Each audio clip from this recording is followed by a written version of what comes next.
purpose? What is your, do you know what that is? Do you know what your purpose is? Because if you walking this earth and you think that you're just walking this earth to be normal, be like everybody else, be mediocre, be bland, be plain, fit in, do what everybody else is doing, you know what I'm saying, just exist, then you're off course. You're here for a reason. You're here for a purpose. You have a purpose.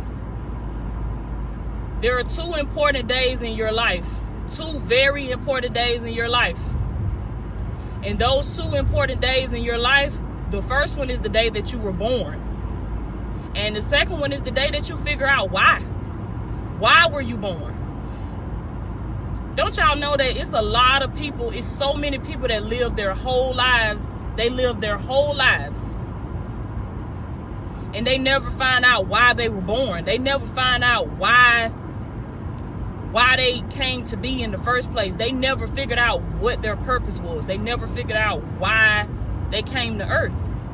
And I said this on my last live, and I say this on just about every one of my podcasts. I say this on. You have a purpose. You have a reason. Really and truly, my job, my gift, my main goal of my ministry, ministering to the masses, my main goal of my ministry is to help people figure out what their gift is, to help people figure out what their purpose is, because you can't be living your whole life and not accept the fact that you have a purpose and not accept the fact that you came here to complete a mission. It's kind of just like on the movie The Terminator. If y'all ever seen The Terminator, any one of the Terminator movies, if you notice, like in the movie, Arnold Schwarzenegger in The Terminator, he was like dead set on his mission. He was like dead set on completing his mission. Like he didn't let anything get, you know what I'm saying, get in the way of him completing his mission. Whether it was to kill people or do whatever. Like he was dead set on his mission. And that's the way that we have to be for God. We have to be the same way for God. I know that's easier said than done, because it's so easy to, you know what I'm saying, get away from the gift and get away from the purpose. It's so easy to fall into the normal everyday activities of life. You know what I'm saying? Like, I know that we have jobs and we have things that we have to do. We have children. We got bills to pay. We got all these things that's going on. And it's so easy for us to fall into the habit of doing those things. We forget why we're even here, why we're here in the first place. We get so caught up in doing life that we forget to stop and smell the roses and enjoy life. God didn't give you all of these things. He didn't give you your children. He didn't give you all of these wonderful blessings, your eyesight, because your eyesight is a blessing. He didn't give you your eyesight for you to, you know what I'm saying, like neglect that blessing. Sometimes you got to use your eyesight to stop and admire the roses. Look at the roses. Look at the flowers. Look at all the beautiful things that God made. He's given us so many blessings, and he has given us so many things to be grateful and thankful for. But we just get so caught up in life, and it's okay, because we have all done that. Okay, we got to get to the bag. I got to get to the bag. I got to chase the bag. I got to secure the bag. I got to, you know what I'm saying, I got kids to feed. I got to do this. I got to do that. I got bills to pay. But I want you guys to just stop for a second and think. You think that God sent you here and he didn't know everything that you was going to have to deal with?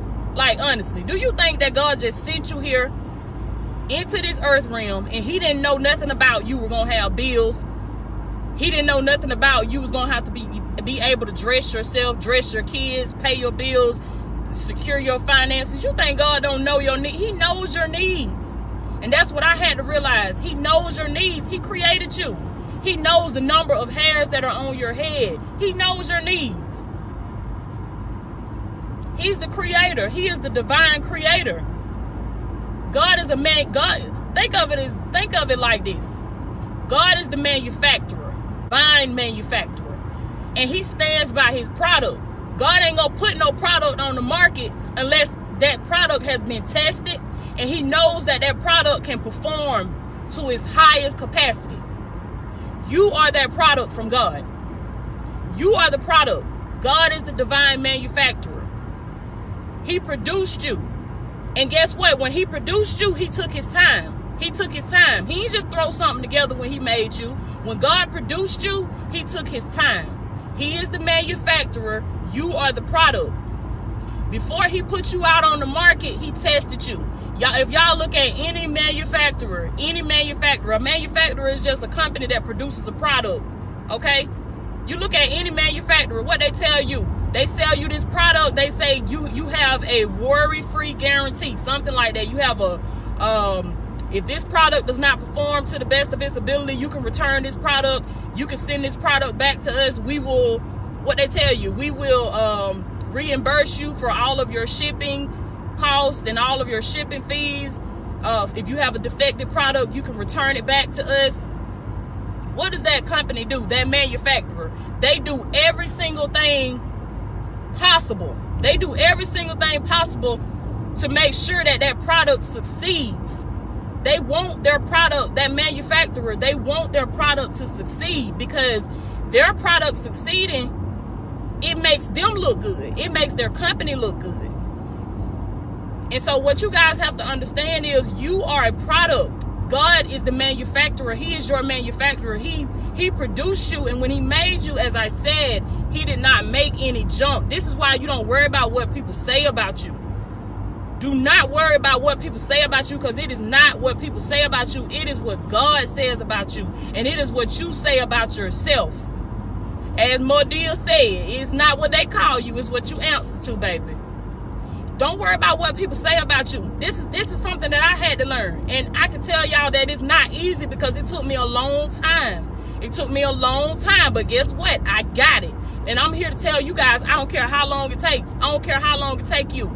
You keep going till you get it. You keep going until something click on the inside of you. Don't let nobody tell you that you're supposed to have it by now. They don't know your story. They don't know your story. They don't know how many nights you done cried. They don't know how many times you done had your heart broke. They don't know how many lies you've been told, how many broken promises you got up under your belt. They don't know your story, so don't let nobody tell you that you ought to have it by now. Don't worry about what nobody say about you. It's what God says about you. You are his product. He is the manufacturer. God produced you to succeed. Now, this is what I had to understand, and this is what made me so confident in everything that I do now.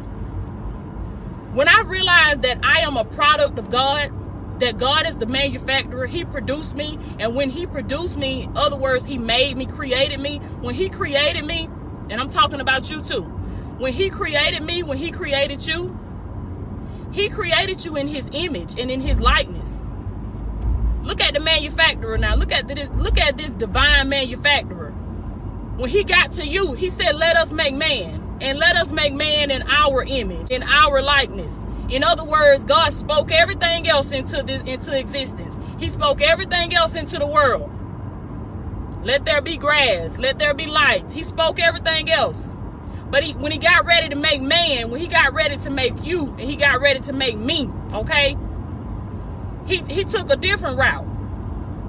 He took a different route. God said, you know what? When I make man, I want man to be an extension of me. He said, I want man to be an extension of me. In other words, I want man to be just like me, because he said the product that I'm producing in a man, you're the product that God produced. Okay, he is the manufacturer. God said, I want man to be able to do the same thing that I do. That's why you guys have to understand that you have the same abilities as God. You have the same abilities. No, you can't create heaven and earth. You can't do that. But you have the same abilities that God has. God didn't do anything big and fancy when he created the world. All God did was open up his mouth and he spoke. He just said, let there be light. And God is so mighty and he is so powerful. He is, if you don't believe that it's a God first and foremost, look at the waters of the earth. The earth is like 75% water. Look at how the waters, don't you guys know that at any point in time, the waters could just take over the earth? The waters we could just drown and the waters could just take over the earth. The earth is like 75% water. But God is so good. God is so merciful. God is so powerful. God is so strategic. That's what I love about him. He's so strategic. He's not messy. See, our lives might be in a mess, but God is not messy. He's not messy. When he does things in order, and he has a purpose, and he has a plan. He has a strategy. He's a very strategic God. But when you look at the earth, you see the earth is 75% water. As I said, at any point in time, the waters could overturn the earth. But guess what? God made a law. He made a law. Hey, Sabrina, how you doing? That's my mother. I love you. But yes, God made a law that the waters will never oversee the earth. The waters will never go into the earth. He made a covenant with Noah. Every time you see the rainbow, every time you look up in the sky, you see the rainbow, God said that's a reminder. That's a reminder of my covenant with you. That is a reminder with my promise to man that I will never destroy the earth with water again. So all of this water, the earth is 75% water, but guess what? God made a law. He made a divine law that the waters will never overturn the earth. So if you don't believe that it's a God, just look at geography. Look at the world. Look at the maps. Look at all of that water. What do you think is keeping that water in its designated spot? What do you think is holding that water? What you think is holding that ocean? Those waters could just go over that line at any point in time. That's what I want y'all to understand. God is doing that. God is keeping that water in order. And you know what I learned about stuff? As I said, God made us in his image and in his likeness. But guess what? We the most hard-headed creatures that God made. We are the most hard-headed creatures that God made because we just can't get it through our head. We can't get it through our skin that if we just do what God tells us to do, that we will be successful. He built you to be successful. When you are a product that came off of God's assembly line. The day that you were born, the day that you came into this earth realm, you came off of God's assembly line. He didn't send you off of his assembly line until he had tested you. He tested you. He secured your future, and then he sent out his product. He sent his product out. Now, the manufacturer don't play about his product. He knew what he was doing when he produced what he made. That's why I said don't worry about what people say to you. God knew exactly what he was doing. As I said on my last live video, if you look at the conception process of how a baby is formed, look at the science of that. You will know the way that the sperm, all of those thousands of sperms, only one gets into the egg. You were that one that made it in. So don't never let nobody beat you down. Don't never let nobody make you feel unloved. Don't never make nobody make you feel less than what God built you to be. He built you for success. You are God's product. He put his stamp on you. You were made in his image. You were made in his likeness. He put his stamp of approval on you. That's why you don't need approval from nobody. That's why you don't need approval from man. You don't need anybody to approve you, to validate you, to like your picture, to love your picture, to comment under your picture. You don't need nobody to do that. God has already given you his stamp of approval. He already gave that to you. So you don't need it from nobody. These are things that I had to learn. I'm not telling anybody anything that I have not had to live out, walk out myself. That's why I could say it with confidence. That's why I could say it with boldness, because I had to live out this stuff myself.